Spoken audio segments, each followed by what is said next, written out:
and gentlemen, boys and girls, children of all ages, it's your boys at the 1973 podcast, and we're rolling this week. We're a little chucking it up, but trying to tell the fellas not to waste the good comedy before we go on. So let's hit it running. Playing with the podcast is playing with my emotions, Edward. So you know how we do it. One watch, everybody knows the rules. To start the episodes, we get into our movie talk. Probably one of my favorite segments that we've ever done. So, Ed, was your pick? One watch, everybody knows the rules. All right. The movie was So the Friday. movie was Friday. But let me read the script, man. There you go. Hold it now. Hold it now. All right. All right. Look, I'm bringing some good stuff tonight. Okay. Hey there, podcast fans. You ready to show off your love for the 1973 podcast? We've got over 20 different designs of t-shirts and hoodies that capture the essence of classic stuff. Whether you're a fan of the show or just love that retro feel, we've got something for everyone. All right, from bold prints to subtle notes to your favorite personalities, each piece is made with top-notch quality. In that timeless style that you crave, perfect for lounging at home or making a statement out and about. Don't wait, our collection is flying off the shelves. Fasten you say, don't be cheap, buy a shirt. Visit us at bonfire.com and grab one of your favorites before they're gone. And check us out at the 1973 Podcast T-shirt store on the YouTube. Just click the link below. All right. So the movie that I chose was Friday. Okay. First of all, it checks all the boxes. Is it quotable? Yes. It is a timely classic. Yes. I mean, it is one of those movies that you can sit there and you can watch it over and over and over again. I mean, one of my favorite lines is "Stop being a bitch and come on." And then the timeless classic is "Bob Felicia." Okay, I mean people have brought that in and out and about and all that other stuff, and they turned it all around. I mean, it is followed pop culture. It is followed like into bullet rooms and everything like that by Felicia. So I enjoyed the movie. I thought it was great. It's one of my favorite movies. There are some really classic lines in there. Stop being a bitch and come on, like right there. That's my bike, punk. I mean, you got knocked the fuck out. Sorry, I mean, I know that's the one. That's the one I can get. I mean, Kid show. Kid show. It's a kid show, but like that. I mean, that is the direct. We're not on a delay here. We can't go back and bleep it. No gorilla editing. That is a direct quote from the movie. That is not ad-libbing or anything like that. That is direct from the movie. And I watched it again yesterday. It really and the 90 minutes went by so fast. The acting in it is just funny because it's really about two guys just kind of hanging out. And like you miss those days because the one thing that I noticed especially was the home phone. Nobody had a cell phone. And it was just two guys just hanging out, and it was just fun. And I thought that it was a kind of like the piece of, talking about, because all the movies that had come out from then, like Boys in the Hood and everything like that was always talking about gangbang and how dangerous the hood was and everything like that. And I thought that there was a scene where Craig's dad was like, "This makes you a man," but you wake up the next day, and that really was kind of telling, especially with all the movies that had come out up until that point. So I'm going to rate it an 8.3. I think it was a great movie. It's a timeless classic. It crosses over. It's a great movie. Does it rival Slapshot with the F word? Yes, it does. But entertaining, yes. And is it a total, un-PC way to say this? Is it a guy's movie? Yes, it sure is. But I love it. It's one of my favorite movies. And it's just enjoyable to watch. And it brings me kind of back to, when Andy, Brian, and Tom and myself used to hang out all the time. And it kind of just was how we kind of break each other's balls. So I'm going to turn it over to you. We try to do it on the podcast, but you get a little upset. So no, I don't get upset. It's just because of censors, man. We all have human resources. I mean, come on now.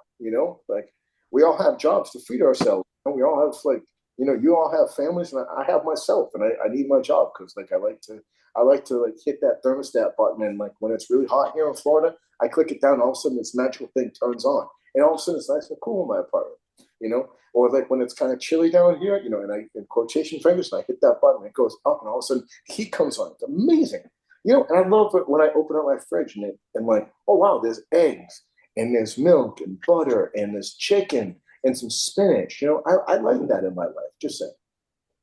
Ed It needs heat moves. down in Florida. He's gotten soft. Hey, dude, 20 degrees is 20 degrees, Thomas. True stories. That is true. Look, man, I don't know about you, but look, I'm an antique and I'm kind of old, and the old, unfortunately, they haven't created a WD-40 for humans yet, and I need that. Trust me. It's not antique, Ed. It's vintage. Let's go vintage. All right, vintage, antique, same difference. It's semantics. So I'll go next on this one. So I watched it yesterday. I didn't watch it with Ed, but I did watch it yesterday. Still holds up for me. I think that there's a very good message in there for the time frame and what they're trying to get across. Very reminded me of like a Good Times kind of vibe, like from the TV show with John Amos and JJ and all that stuff. It was really cool. There was just one part that I thought didn't really fit the movie. Watching it again was the drive-by scene where they're kind of shooting and all that stuff, and they're on the roof, and it just kind of didn't. Watching it again, the flow of the movie's great. It just that part seems not to fit well in the movie. I would have rather have seen that not in the movie. Looking back on it, they're shooting at them outside of Craig's house, and no, it wasn't like bullets went into Craig's house or anybody got hit. They were on the roof of the garage. Then they were on the other street on the other side.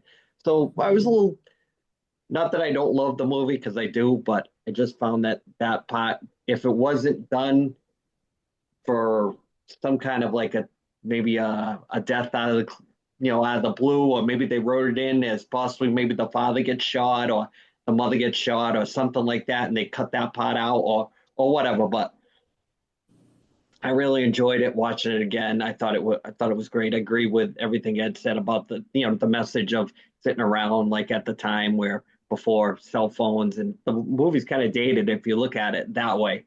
But my score on this movie, because I thought Chris Tucker did steal the whole movie. The second one and the third one are kind of unwatchable. It seems like there's a theme with some of these movies that the first one and then later on the other ones, they kind of they kind of captured lightning in a bottle in the first one, and remakes and sequels, I should say, don't really hold up as well as the first one. So you might get mad at me. I'm going to score this one a little low, maybe for controversy for the crew, but I'm going 7-6 on Friday. Thomas, I have a question. Are you grading this kind of like a Neapolitan pizza? Is that where you're going with this? No.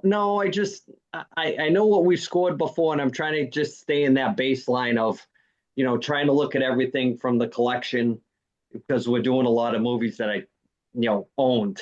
So I'm just looking at them and I'm saying, well, if I owned it, it's kind of going to be up there. There are some movies that I owned that I bought when things were, when we were buying a lot of stuff. It just, I don't know, looking back on the big hit and things like that, I'm surprised that I bought movies like that. But it was the DVD craze at the time, and you wanted to consume as much as you could. So at Friday, I really enjoyed watching it again, and watched it with a different Siskel and Ebert style of watching it. And I do love the movie. I just thought that the drive-by shooting scene was a little bit unnecessary, unless there was going to be like a heartfelt thing that came out of that. Somebody got shot, the sister, or maybe the father, after he said, about being a man or whatever. So my score. You liked it, but it had the thick crust. It did. I liked it, but the crust was a little crunchy for me. Thomas. All right. I loved the movie. I mean, I won't say I loved it. I liked it. You guys kind of took all the low-hanging fruit. So rather than go over the same thing you guys said, I thought John Witherspoon as the uncle, I think it was the uncle, he was scene stealer for me. Besides Chris Tucker, I thought he was one of the funniest. He was the father. Yeah. Funniest, I thought besides Chris Tucker, he was the funniest character in the movie. I found a few interesting facts when I was looking into this. They filmed this movie in 20 days in South Central LA. And because it was in South Central LA, everybody on the set was banned from wearing any red colors because they didn't want to be mistaken for somebody in a rival gang. And the thing that I thought was really interesting is the girl who played Felicia, with the whole "Bye Felicia," her son grew up to be the starting quarterback for the University of Miami from 2014 to 2016, and actually got drafted in the NFL. And kind of 6 degrees of New England, the Patriots had the pick and traded it to the Detroit Lions, and the Lions took him. He's no longer in the league. He retired, I think, in 2019, but I thought that was pretty interesting. But my score, I gave it. I'm trying to go by what I gave other things scores by, and I'm going with a comedy. I don't think it's as good as old school, different type of comedy, but I thought it was better than the Scrooge, so I'm going with 7.3. Damn. Darren went with a 7.9, and Shaggy, I believe, texted us, and he went with an 8.3.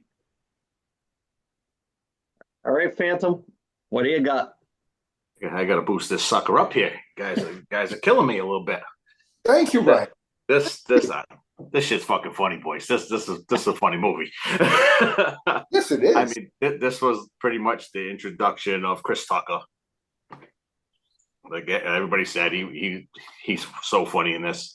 But John Witherspoon to me is like, he's like the silent star. He doesn't have as big of a pop, but he knocks it out of the park every time he was on. The man's hilarious. Like if you watch any of his comedy stuff, he's a funny dude. I thought it was like pretty much kind of something like what Ed said. You're watching it. It's not really a heavy plot by any means. It's just two dudes hanging out, and everything that happens is stuff that happens in there daily. So it's I thought it was for a movie that I actually saw with Andy. We went into that movie just knowing that Ice Cube was in it. Didn't really know anything about it, and we both walked out of there freaking cracking up laughing. So it's definitely it brings me straight into that mid-90s prime Ryan. You know what I mean? That's the heyday. Give me that 3-year window. Fantastic. So I'm going 8.4. Pick up your scores, boys. Thank you, Ryan. I want to just say this, Andy. I can't believe you didn't bring up Hector. Oh yeah. I am so shocked at you. I am, Mr. Andrew. I have known you since the 7th grade, and I am so disappointed in you right now. Like, I mean, it is truly "Bye Felicia." I mean, seriously, I am so shocked that you did not bring that up. There's so many things about this movie that I want to talk about from a NC-17 perspective, but I'll just let it lie with my score, and we'll move on. Again, we all have human resource departments, so I mean that's what it comes down to. You know, not to steal away from what we're doing, but I was at a state tournament in Marlboro this weekend, and I had the parents freaking laughing because when I am there, I have no ties to nobody. I'm not coaching no more. I'm there for my kid.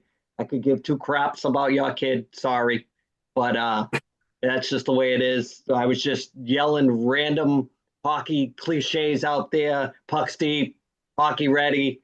Just popping like the 7 or 8 parents that were around me because they had never heard outlandish stuff like that.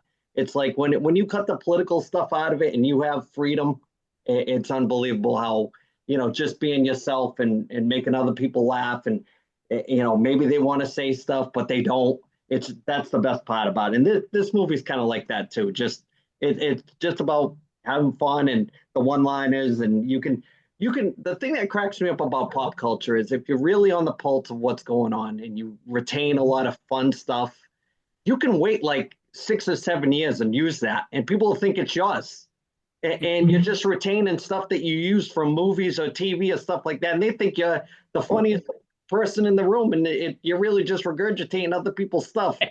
So the thing that's funny about that movie too is that it kind of brings me back to certain like stuff that I can remember as a kid that they brought back in this movie. Like I can remember being like junior high school, and you had those certain kids would be coming around, and you had your gold chain on, and when you see them coming, you'd be like, put that thing right in your shirt so that they wouldn't see it, and like that shit was in the movie, so it just hits a spot with me.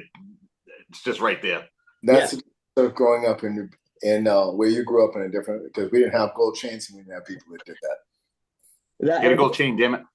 The I had to go kid get that, my that herringbone kid- one, but unfortunately, I think that there was one time we were messing around on the ice and it gets ripped off my body. it happens. Stuff happens. You're not supposed to retain that info, Ed. I know, just saying.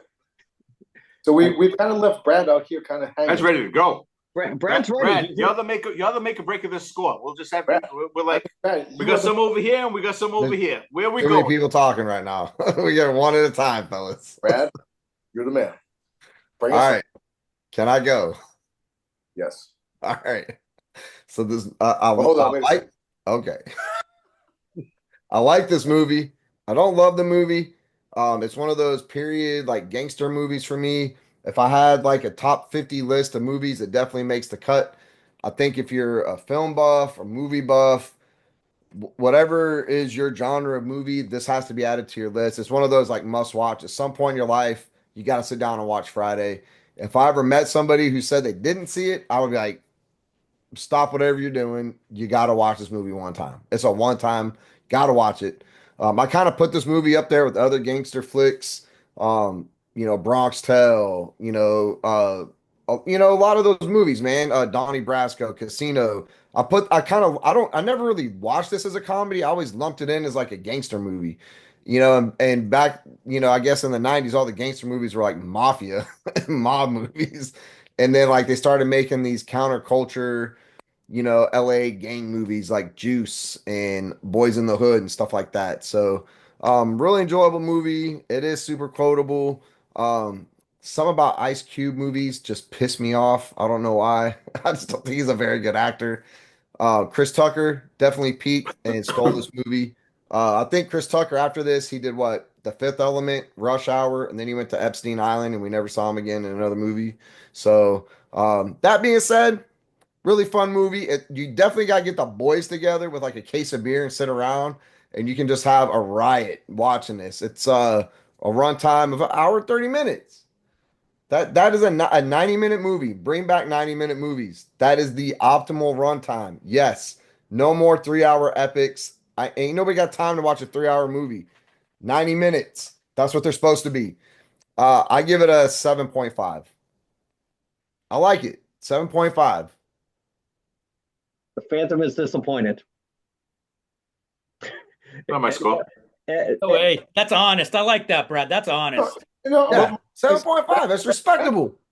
IMDb only gave it a 7.2. I'm above the average. Look at William. Look at William. Let me tell you something, brother. Cup of coffee in the big time, okay? And it's definitely not a Rogue One. It's a long shot from Rogue One. Oh, come on, man. All I'm gonna is that it was actually made to be a counter, like the counter of Boys in the Hood. I know. It's a highly watched, enjoyable movie, man. I've seen it 100 times. I've met Debo at a Vegas airport, and he was a dick. That's another reason why I scored it 7.5. Well, see, R.I.P. Now you're letting your personal expectations. Pour one out for the homie. I mean, well, why was he such a jerk to you? That's what I want to know. He wouldn't take a picture with us. We were veterans in the airport, and we identified ourselves as veterans. We demanded special treatment, and he said no. Did you call him Zeus? Yeah. I was like, that's why you a cross-eyed looking at. I was like, oh, I'm running. No, I'm playing. But he was not very friendly. And this was like way, he was like B-list Hollywood at this point. And I'm like, bro, not many people are asking to take pictures with you. Let's be honest. Maybe that's why he was such a jerk. Yeah, he's a dick. Said something like that. Come on, man. So before we get Brad's pick for next week, Thomas, what do you got for a final score for us? 7.9. 7.9 on the Richter scale. Way off IMDb on this one, boys. Well, that's okay. But Brad, I think that that's okay. But I think that this is a guy's movie. Definitely a guy's movie. It's a guy's movie. Like if you actually sat down with your wife or your girlfriend, like this, or both of them. Or first of all, my wife ain't sitting down because she's busy cooking or cleaning something. So she's not sitting down to watch a movie. That is a Bradford statement. That is not an Ed Sylvester statement whatsoever. Just want to make that clear for human resources purposes. Maybe I'll roll a TV. I like in grade school, the TV on the cart. I'll roll it in the kitchen for her. Hey, just so you know, I watched the Challenger explode on my couch. I came out and told my mom, and my mom was like, "I don't believe you." And I had to bring her in because I was homesick that day, so I didn't see that, I didn't have that experience in school. Thank you very much. Bradford, we're in suspense. What do you got for one watch next week? So I look, guys, I already checked it out. I haven't seen it yet. This is a new movie for everybody. We're gonna first time watch for everybody. I already looked on Amazon Prime. You can rent it for $2 and like 62 cents. It's called Long Legs.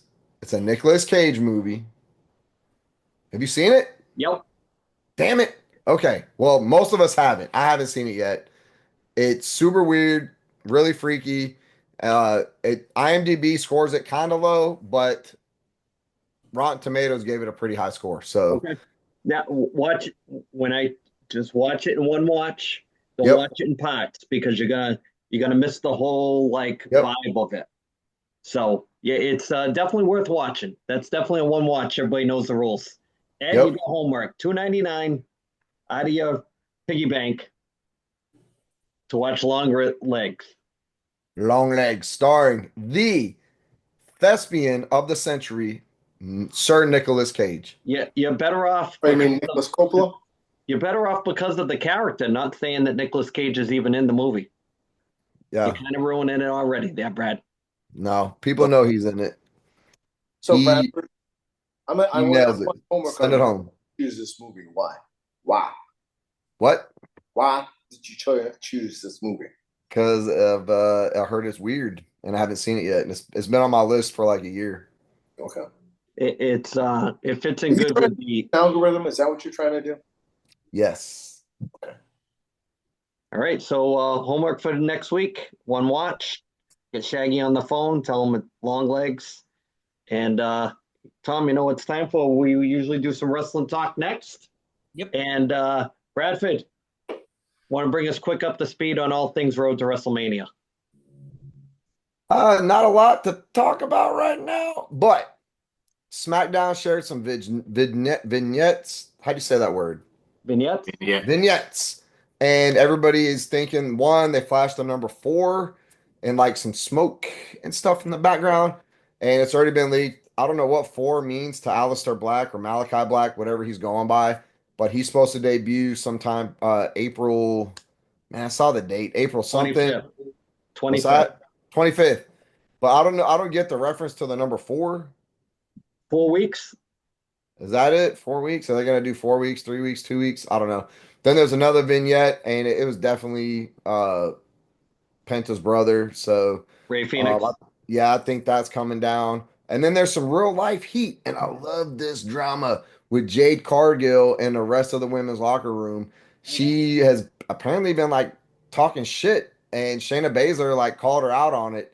And then Jade tried to say that she was trying to shoot on her in a match, and Shayna Baszler was like, "Look, dog, if I was shooting on you, you would know. Like there would be no question about it, you know." And Shayna Baszler is like one of the few legit UFC fighters in women's WWE. So I just think it's awesome, dude. There's some heat there, a bunch of controversy. I love it. But not a whole lot going on, man. I did notice the next like 5 or 6 shows of Raw, um, the WWE Live, and then SmackDowns. They're all overseas, and that kind of sucks because Raw's coming on at like 2 in the afternoon, Yeah. 3 like Well, 'cause SmackDown was pre-taped, and by the time it happened, the whole show was leaked on Facebook, and I was like reading spoilers hours before they happened, and um, man, it's dumb. So I'm not a fan of them going over. The overseas crowds are really fun. They're super exciting. Like Friday night SmackDown was so intense because the crowd was so into it, man. But man, taking all the road to WrestleMania and then taking a huge chunk of these live shows overseas, that kind of sucks because there's not a lot of traveling that these guys can do. Like Jay Uso shared on his Instagram that he was still in the airports. He wasn't even in country yet. You know, I think he's supposed to be there in Germany at some point. So it's just weird that the road to WrestleMania, usually it's like after WrestleMania, they take the overseas shows, the overseas tour. So I don't know, weird time to do it this time, but what else? I had a That's it. surprise guest for the wrestling segment of the podcast. Dennis was on the hook for coming back with his review of Friday Night SmackDown, which he had watched, and he said he had notes for. And Where is he? it was his birthday weekend, so he had stuff to do with the family. So, Lame. yeah, I'm trying to get him back to do the wrestling recap, Rosie style, so that we can get some good critiques of his take on weekly wrestling. So that's good. And I've tried to remind him that Dark Side of the Ring was starting in not for next episode, but the one after that. So we'll be all in with that. I believe it's the 25th of March. Thomas, want to add anything to the road to WrestleMania, including anything Hall of Fame related? I don't have anything Hall of Fame related, but I do have another WWE signing. They've signed a guy from New Japan, and it's funny, this guy, they seem to be signing all those guys that used to wrestle in the Pacific Northwest with Penta and Ray Fanix. Well, they signed Jeff Cobb, who's like Oh, a kind of I wouldn't be surprised if they put him with Chad Gable because he seems like he's a little bit more of a amateur wrestling background, but they've signed him to a contract, so he's supposed to be starting soon. So that's another guy they brought in. a couple of appearances on AEW TV a couple of times, and Yep. Jeff Cobb's built like what's his name that got hurt there in the cage with his ankle. Oh, Bronson Reed. He's Bronson built a lot Reed. like Bronson Reed. Yeah. So Ooh, stuff to talk. Go ahead, Brad. Andy, one more thing I caught on Instagram.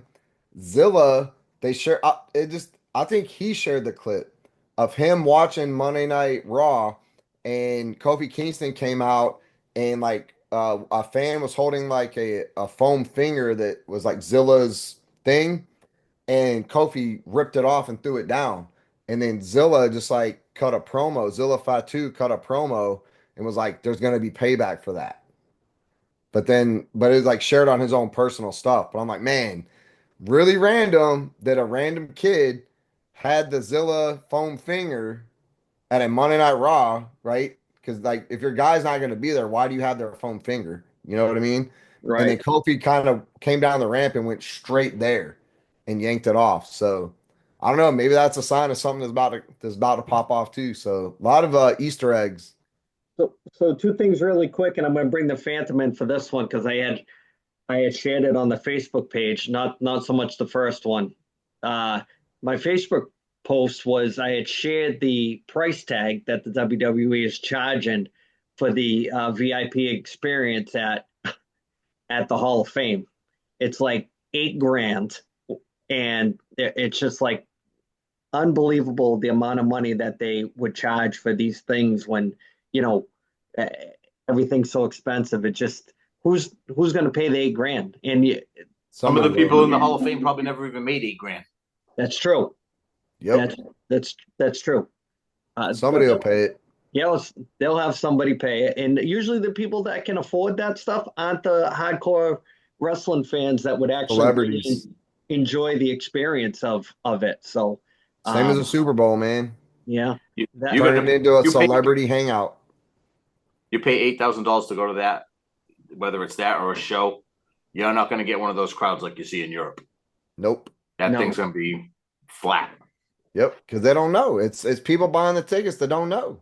It's turned into a social hangout for celebrities. You see it in pro sports. Yep. They price out all the common man, and they get all the corporate people there, and the people that are there are just there because they get tickets from work. They're not even fans, and they're bringing clients and all that. It's such a different atmosphere. Yep. And dudes are starting to realize they can get camera time if they're B list or the careers have ended. They're not quite A list. They're kind of, low on the totem pole. Go to WWE show. You get plugged, you get on the camera. Maybe you even get to interact. Like it's starting to be a thing now.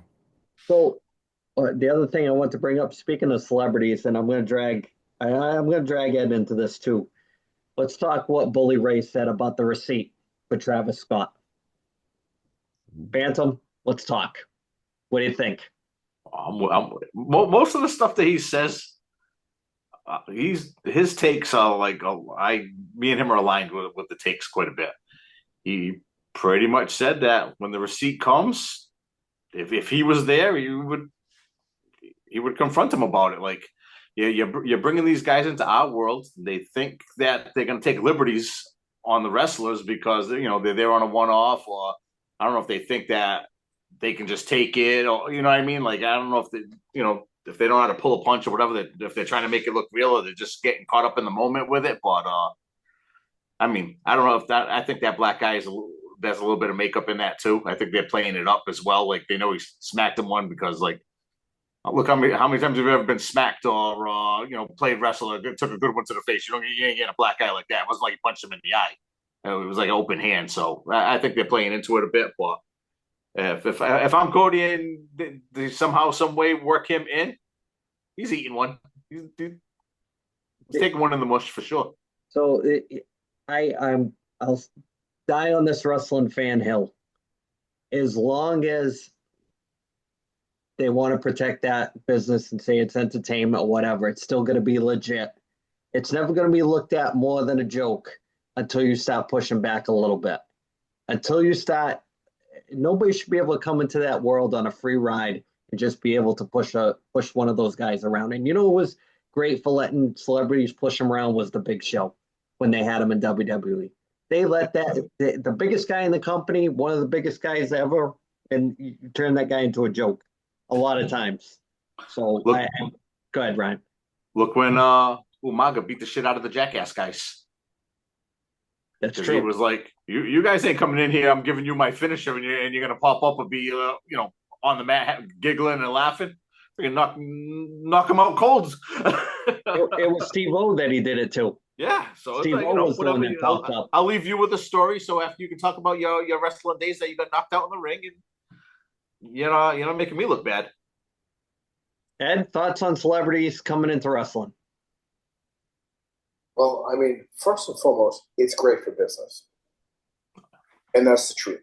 It's great for business, okay? Because if we look back, I mean, think about the rock and wrestling stuff with Mr. T and all of that shenanigans, right? But Piper and Orndorff, they didn't want them to get over, right? They didn't. And so, like, the thing about this is, like, really what it comes down to is that, messing with somebody's livelihood. You're coming in from the outside. So should you take? Yeah. Now, I mean, Hogan always talks about it's about business. Okay, let's do business. Macho Man always did business, right? Hogan always talks about Piper about not doing business, and he always talks about how much money they could have made and everything like that. But see, because I'm old school, like I want to see, because the thing is that in wrestling, the bad guys drive the needle. Those are the guys that you want. Those guys when you're watching that old school wrestling. You want to feel that, man. I want this bad dude to win. I mean, some of my favorite wrestlers came in as bad guys. Like Road Warriors came in as bad guys. Nikita, he came in as a bad guy, right? He was a heel. Like all these guys, like. And so you bring in these people from out of the wrestling business. They gotta take their bumps, and like you look back to the Jerry Lawler stuff. That was great. That was awesome stuff. That's what it was all about. And what's his name? He took a pile driver. I mean, he came on national TV. Andy Kaufman. Huh? Andy Kaufman. Yeah. When he came on national TV with the neck brace and everything like that, he sold it. Like that's what you want. Like the internet ruins the kayfabe part of it. It really does. Like I don't want to know. Like these guys that are in the back, shut up. Like shut up. Like stop telling the story before the story happens. Like there's so many different ways you can navigate it. And like the thing about it is it's all about making the pop. Like it's like, I mean, we grew up, Andy, you and I met, 1985? Allegedly. And I mean, the first thing that we talked about was, you were like, WWE?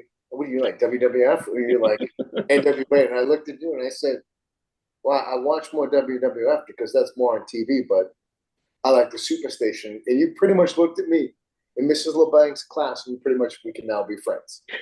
Did we just become best friends? I think we just became best friends. So, I mean, that's the thing about it is that that was like the realistic wrestling part of it. I mean, I remember going home and watching ESPN or ESPN2 when they were looking for content with like the Freebirds and the Von Erichs and stuff like that. And, I mean, I believe that you posted on the page earlier this week, it was the Dingo Warrior versus Abdul the Butcher, right? Like, that's what I grew up on. I grew up on the Fork. That's what I grew up with, I grew up fake blood. I mean, my hair used to be like blonde like Ric Flair's. I mean, if I remember correctly, there was one time I went home with all this fake blood in my hair. And my mother was like, what is wrong with your head? So, like, the thing about it is I want these guys that are coming in to take a bump. For real. You're coming into somebody else's money, and you're coming in and like, you can make money, do business. That's my point. That was way too long. Sorry. Good point, Ed. Good point, Ed. I think one of the best celebrities that ever, if you go back and ever do a deep dive into that golden age of wrestling with Cyndi Lauper, her character, she got it. She totally got it. When she got involved in that whole scene with trying to drag MTV into it and all that stuff, she totally got the kayfabe part of it. She played that, thing with Captain Lou, which led into the Roddy Piper thing, which the water settled the score, that whole thing. If you watch her, she really got why she was there, the kayfabe aspect of it. She never broke character. She never, winked at the camera like it was, phony or anything like that. So her and Piper always had that good, like when he would grab her and tell her all that stuff about, women should be in barefoot and pregnant in the kitchen and all that other stuff, like Brad has on his T-shirt. Allegedly. She probably thought it was real. Probably. As she, Hogan, and Vince were sitting there drinking margaritas down on Cape Cod on the same street. Yeah. Well, you were talking about celebrities. WrestleMania 1. They couldn't do it with just the wrestlers. They had to throw Mr. T right in the mix. So that already set the formula going forward for the next 40 years. Well, I thought the build-up for that WrestleMania was great because if you figure that Rocky 3 plus Mr. T being in that movie, but that was removed from like 1981. This is 85. So coming off how popular the A-Team was, they got A-Team was huge, man. Well, they got that whole 4 years of story kind of line in there where he came from, the movie, and brought Mr. T with him, and they never talked about he wasn't in the WWF all that time. He had recently come back a year before WrestleMania. So it's just funny how celebrities can do a lot for wrestling, but they can also ruin it too. So Brad, Tom, you want to add anything? Just about. I just want to know what your thoughts, the group thoughts on the bloodbath the girls had in the AEW match, which, from what I've heard, it kind of stole the show. I posted the picture of Tony Storm on the tread. I don't know if you guys saw it. Yep. Phantom. We finished taping last week, so shut it down. Go in the other room. My son's watching it. Ladies match just about to start. I was like, oh, here we go. Let's see what we got here. I'm a big Mariah May fan. Tony Storm can go in the ring. She's good too. What a match. This match was phenomenal. Like, I know it's like we like to bust the girls' chops a bit, saying how sometimes the matches are, a little green or too timely as far as where they're placed on the card. Subpar. Most, not always. Well, a lot of times. Sometimes. This 5 stars, best match on. They stole the show. It was so good. It could have been the main event. That's big words. If you haven't seen it, somehow do your best to look it up. I mean, it does have your typical AEW high spot stuff. Well, I mean, it's a part of the wrestling culture now. It's not ever going to get any worse. So I'm already just desensitized. I'm kind of getting used to it. but they beat the hell out of each other. This was a physical match when it was done, and they had the blood, but it wasn't like John Moxley getting busted open for nothing. Like they earned the blood. Like it's a blow off match. They've been feuding for probably over a year. Great job by AEW. It was really, really good. Ed, you wanted to add? Well, no, I guess I wanted to ask the question, and Ryan, you answered it right at the end. That did it have a point to it? You know what I mean? Like, and that's the thing about this is that, look, if you build up all these feuds, right? Like, does it have a point? Does that match at the end, and does it have something that you can circle back onto at a later date to rebuild a feud to make business good? And that's where I come from. Like, I mean, if you look back, like we all grew up with really great wrestling, right? Except for Brad. Well, I mean, that's because Brad grew up where he grew up. I mean, we can't hold him accountable for that. I mean, it's not his fault that he was born 10 years too late. I mean, we can't hold him to that. Right? It's not his fault. But that's my question is that like the blood has to have a purpose. The matches have to have a purpose. And like for me, the biggest turnoff for me is like knowing what's going to happen before it happens. I don't want to know. I don't want to know. Like the guys in the back, shut up. Shut up. Don't say nothing. You're killing business. That's my point. I'm going to shut up. Brad, before we move away from the wrestling, do you have anything to add to the segment? It was a good match. I just don't know how many times AEW can go back to that well. Because Tony Storm, Mariah May, I swear to God, every time I open Facebook and Instagram, one of them is on there with a cut on their forehead and blood rolling down their face with the blonde hair and wearing a white outfit. Same with Moxley, man. Like, the dude steps foot in the ring, he trips, comes up, and blood all over his face. And I'm like, how many times can you guys go to the well? Great match, though, man. It really was. Compared to Stephanie Vaquer versus Julia on NXT on Tuesday night, which, by the way, Vaquer won. So now she's the NXT Women's Champ and the Women's North American something. I don't know. She's got 2 belts. She's got 2 titles. I don't know what they're going to do with that. She is hot.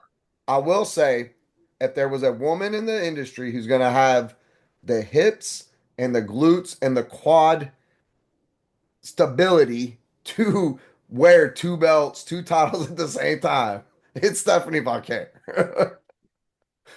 She literally hits the squat rack just so she could hoist up 2 titles like that. So props to her. So, Bradford, that's your send off for the segment. Yeah, sure. What do you guys think? Like Cena's been off TV all this time. Yeah. When he comes back, what's his look going to be? More bald. Is he gonna be totally bald? Is he gonna be toupee like he was on this like movie set that everybody's taking film of him? Is it gonna be old school? I'm a heel now. I got a beard.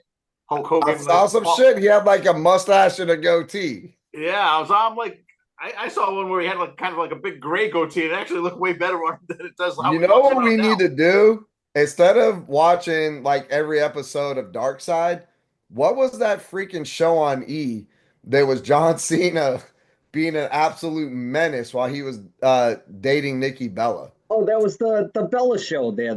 We need to watch that because every now and then I'll catch a clip and John Cena's like, hold up, you made me dinner? These are marble countertops. You didn't put a mat down? Get out of here. We need to watch every episode of that and critique it on the show. That would be hilarious. And you have those in your DVR, right? Of course. Okay. Yeah. Good man. All right. You can find them on YouTube, man. They're hilarious. We're going to get into the sports stuff. So why don't you knock one out of the park with Tom's Shitty Picks?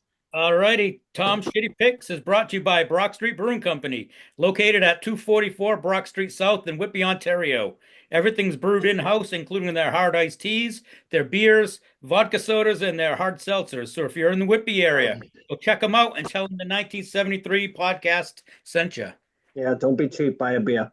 So this week, tonight, a couple hours ago, hot off the press is the NCAA men's bracket came out, so I'm going to give you my picks for the Final Four right now. So I'm going with Auburn, Alabama, St. John's, and Houston, and I'm going with Alabama to win it all.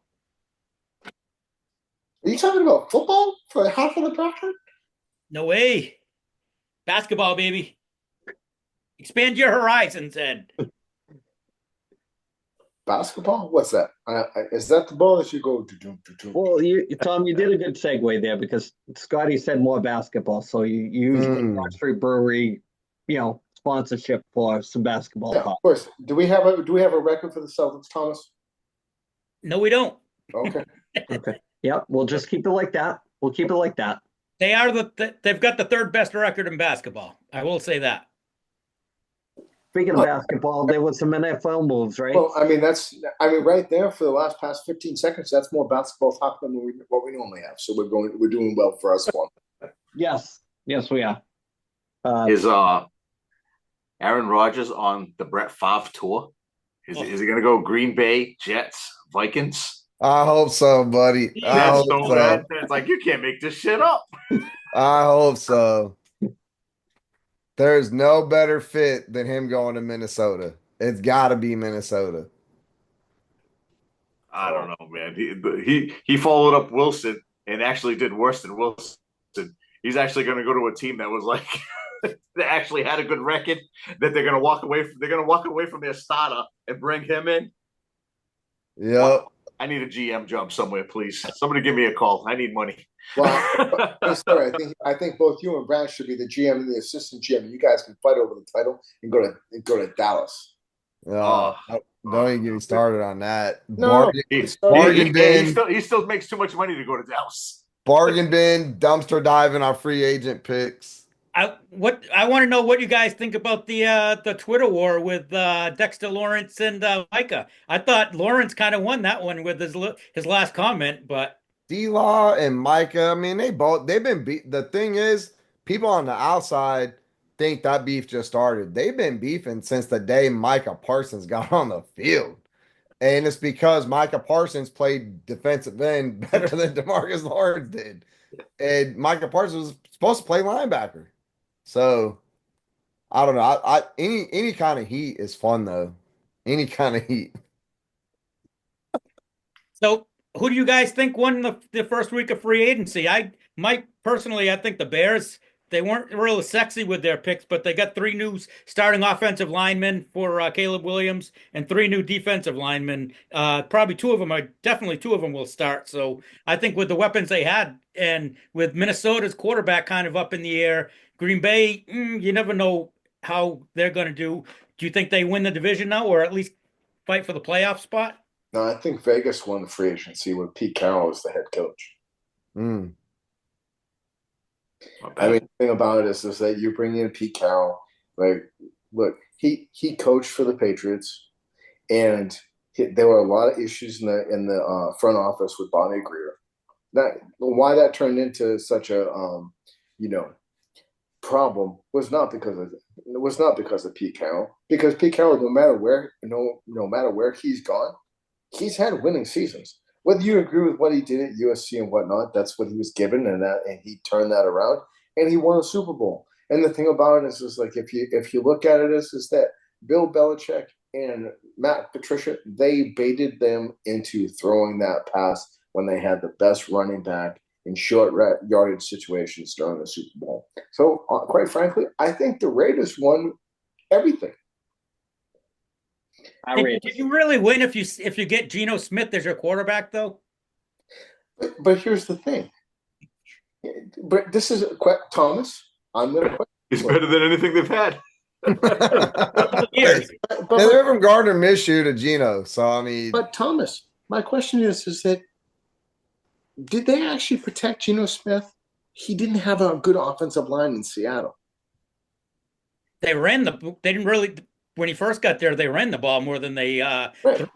But my question is that so they get rid of Geno Smith and they get rid of DJ Metcalf. I mean, what are you doing? What is your plan there? What is your plan? How about the Steelers get DK Metcalf and they don't even have a quarterback? Well, they'll sign they'll said Mr. They're gonna sign what's his name, Aaron Rodgers. They're gonna sign him. I'm telling you, they're gonna. Think that's where he's going? I think so. I think that's where he's gonna go.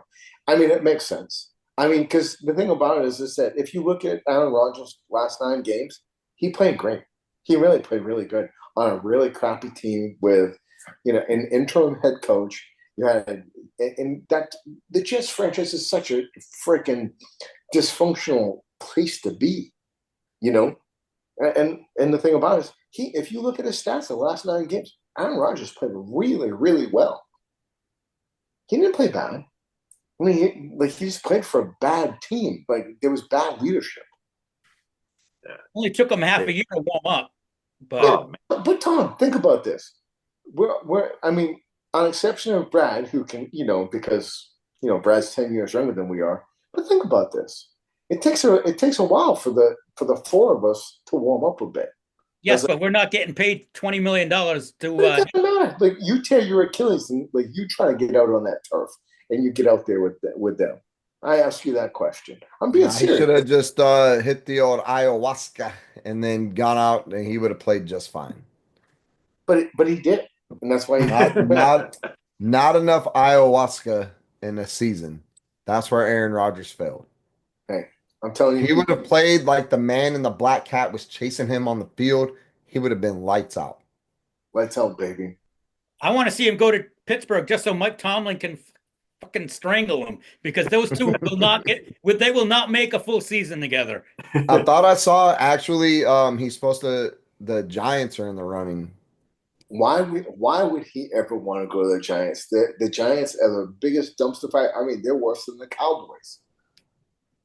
I mean, you get rid of Saquon Barkley. I mean, seriously, are you freaking high? Seriously, no. You have Neighbors at wide receiver. They got Malik Neighbors though. Yep. Yeah, great.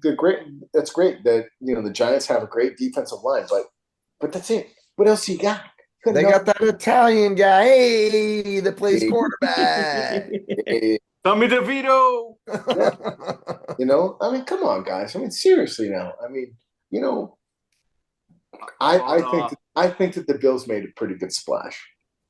How about Myles Garrett saying, "I want out of here," and I was like, "Oh, it wasn't about the money." Yeah. It was about the money, Ryan. It was about the money. Anytime anybody says in pro sports it's not about the money, and then all of a sudden they sign a contract, it's about the money. Everything's always about the money. It's about the money. It's about the money. Playing with my money is like playing with my emotions. There you go, Big Worm. Perm. What's up, Big Perm? I mean, Worm. So my thing about it is that the thing is that they have Deshaun Watson. They have him on something. Who just got married, by the way. Congratulations. No, he did not. Did he wear his Achilles brace or not? He married some woman. I don't know. I don't Not know. a masseuse. Was it the chick that was on the side of the road when he was without his Achilles brace on? Yeah, that's right. I said it. What you gonna do about it? What are you gonna say? I said it. Huh? I said it. Yeah, I said it. Huh? What? Yeah, I said it. Just saying. You guys want to move on from the football talk? I guess it's tinfoil hat time. It must be time. It's time. No, it is storybook time. Storybook time. There we go. Elliot. Thomas, Alrighty. you know how we do it. The 1973 podcast is now fueled by W Energy, but it wasn't always this way. W Energy was born from humble beginnings, an idea sparked in a small apartment when their founder Anthony set out to take on the energy drink giants, aka Big Energy. After trying a big name competitor's product and being disappointed by the taste and poor quality ingredients, Anthony knew he could do better, so he dove deep into formulation, mastering ingredients, flavors, and performance to create an energy drink that works without the jitters, crashes, sugars, artificial dyes, or calories. W launched with just one flavor and reinvested every penny to grow.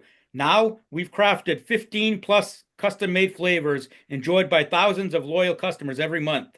So are you ready to break free from Big Energy? Go to www.w.gg and use code 1973podcast at the checkout for 10% off your order.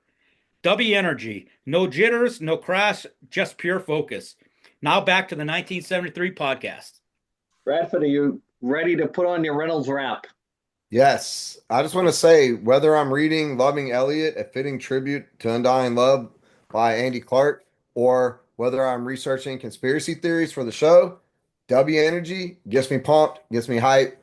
Um, Good stuff there. Thanks for that, Tom. So the tinfoil hat is going to be something we haven't really talked about yet, and it gets kind of forgot about, I think, and that is the Playboy Mansion Hugh Hefner grotto parties.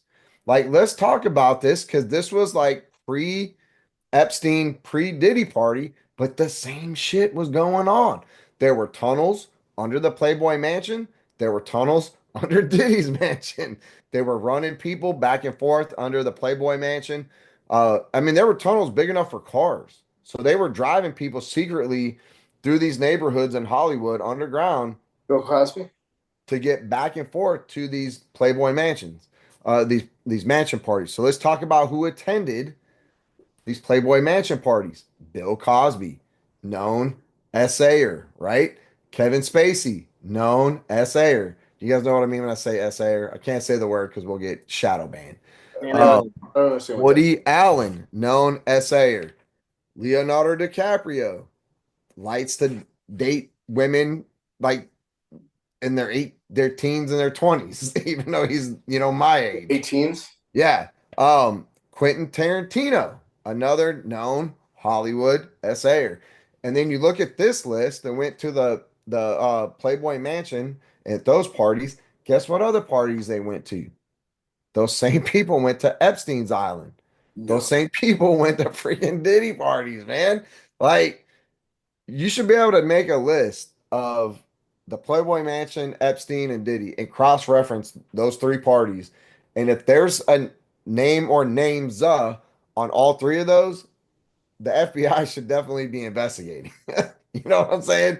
They're like super predators. If you're on two of the three, you're a high level predator. And if you're only on one of those lists, then you would just be like the standard Hollywood predator. But there's tons and tons of videos on TikTok where women are coming forward being like, yo, those parties weren't just like photo ops and like fun times. Like people were getting assaulted and they were getting roofied and there was, human trafficking going on and everybody turned a blind eye. Matter of fact, I remember when Hugh Hefner died, bro, they celebrated that man's death and his life. He had like a biopic. It was on E. Every TV station and news channels like, oh, this man, Hugh Hefner, what a great guy. He passed away, this and that. They celebrated this dude. He was public enemy number one before we even knew that the celebs and the elites were doing stuff like this. So super crazy stuff, man. the bathrobe didn't do it for you, Brad. Yeah, that's what it was. Wasn't the bath? Go ahead, Ed. I just want to say this is I think it really destroys the illusion that a lot of us were under of that we just kind of thought there were certain things how things were. I do believe that Hugh Hefner, I believe that his family was on the Mayflower, if I remember correctly. His family was on the Mayflower charter along with Tom Hanks and Marilyn Monroe. And, they're all kind of interconnected. Just saying. It's funny how that kind of works out. Wow. And I think that it's kind of like one of those things that's kind of sad because, like we all kind of think of, from our generation, whether it's right or wrong. And like we look at it as we always kind of thought that, with Playboy, I always kind of presented nudity at kind of like a very kind of like classy and kind of there was a kind of a mystique about it, that there was something that it made it kind of special is probably the wrong word for it. I would say it probably kind of made it as like it just kind of just made it classy. That's probably the best word for it. It kind of made it classy. And then to hear all this shadiness that happened, with allegedly with Soul Train and the guy that did that, and then you hear Bill Don Cornelius. What's up, man? Don Cornelius. Yeah, Don Cornelius and Bill Cosby, and you hear all this stuff and all the shadiness that happened. It's really kind of sad, it just kind of, it kind of like, and none of us ever really knew that. You know, we just kind of took it such at face value. And I'm going to take the high road on this one. I love Playboy magazine. Only for the He's been a articles. subscriber Only for the since articles. 1990. Listen, I got a whole eaves in my house full of them.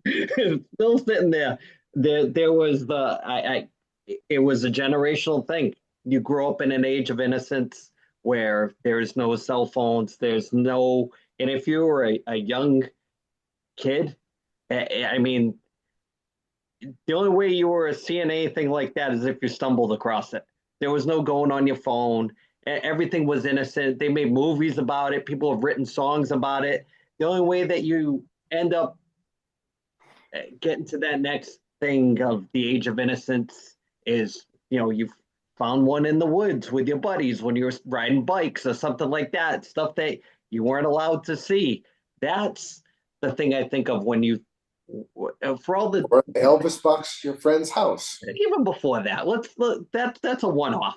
We're talking about like every kid in America that grew up outside riding bikes and playing with their buddies. That's what the whole Playboy lifestyle reminds me of, is the way to see an older woman in a way that you don't usually see.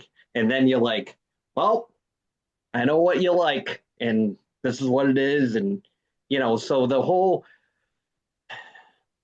conspiracy theory of what Brad's talking about is kind of tainted that whole image of the kid that grew up in Gen X, or the kid that grew up in the 1960s that grew up looking at the ladies a certain way.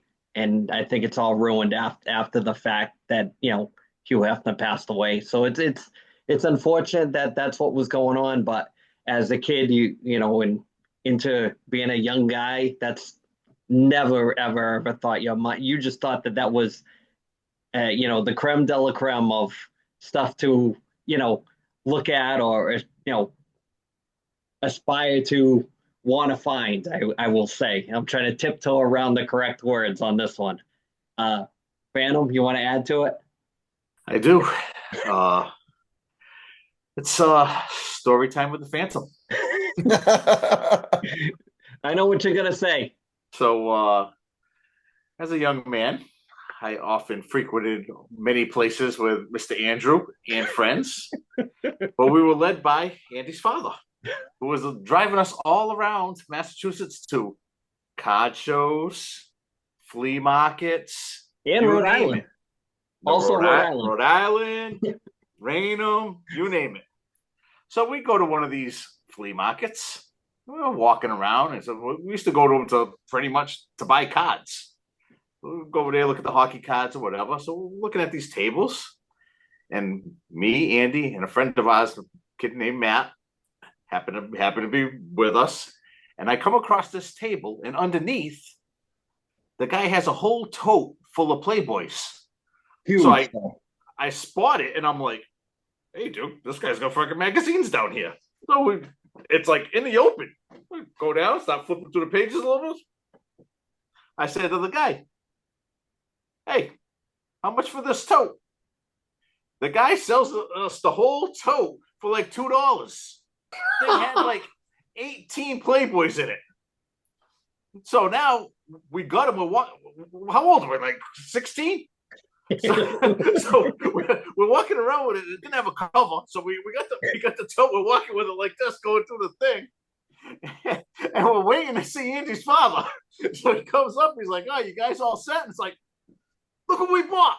And he's like, "Oh man!" So we end up taking the tote. We bring it to Andy's. We spread them out. We got them all on the floor. So they got the Madonna issue, Bo Derek, you name it. We're trading them like trading cards. So we split them all up and then tried to sneak them all home and try to hide them like under your bed or wherever your spot was. I'll never forget. That was awesome. Thanks, Hugh.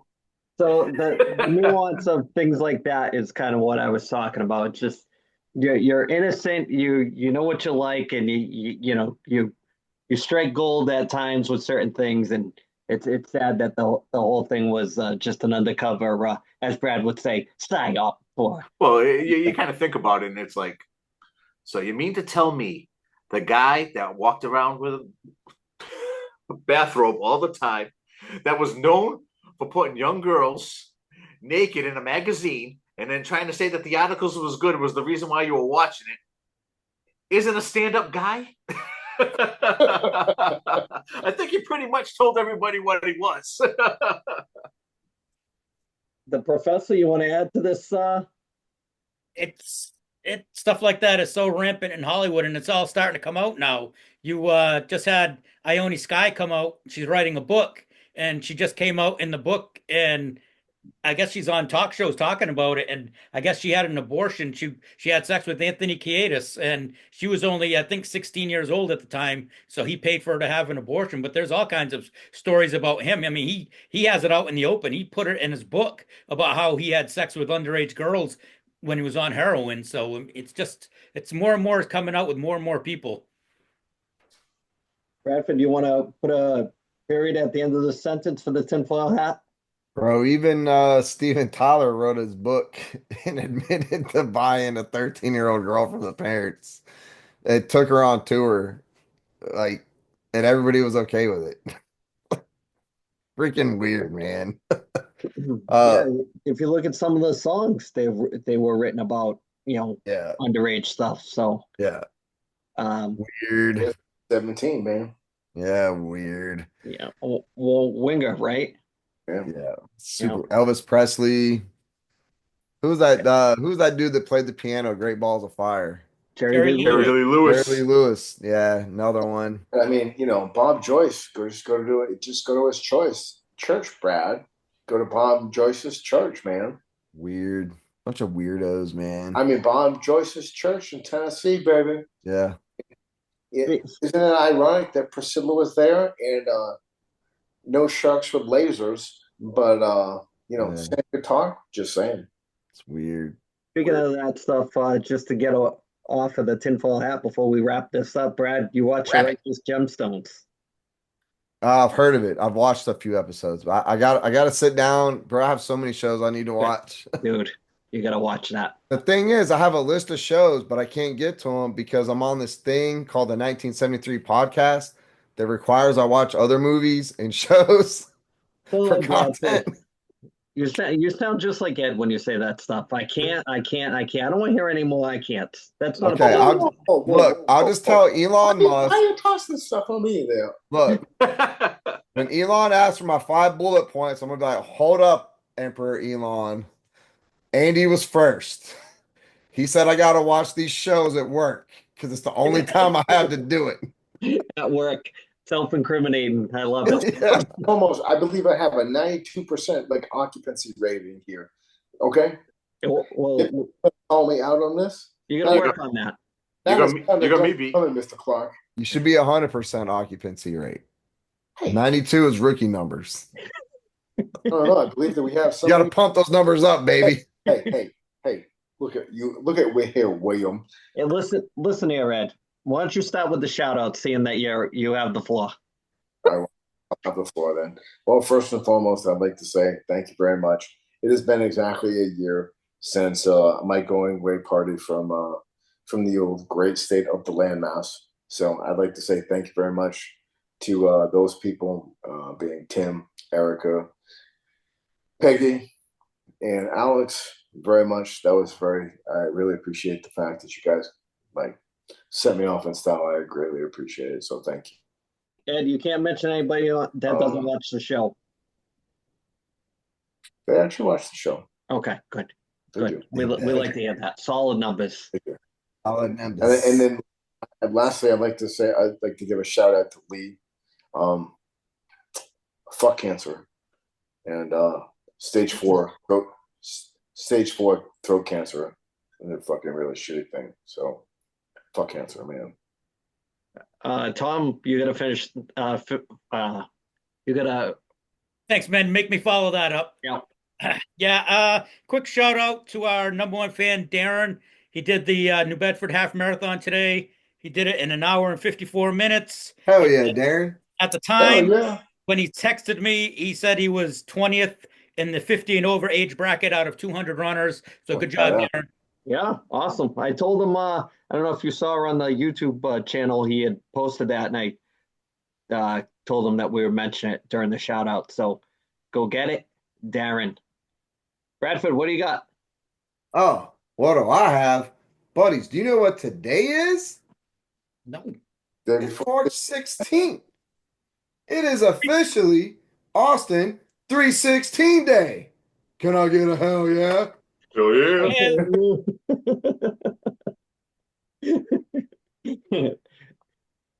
Drink a beer. Hell yeah. Let's see. I'll shout out our buddy, Mr. Louie. Me and the professor did a fantasy baseball draft today, and you know, we're hanging out at the draft, and always when it gets towards the end, Mr. Louie's all like, "Where are we going when we leave here?" So we kind of fell into the Louis vortex for a good 3 hours before we came on. So it's always good to see Louis because he always brings me back to my youth. He's the guy that tells me stories that are about me that I don't remember. Oh, those are the best. Those are the best. I get those all the time. Those are the best. Well, fellas, I guess we're going to wrap it up for this week. That's your 1973 podcast, and we're rolling. W Energy, right? Peace.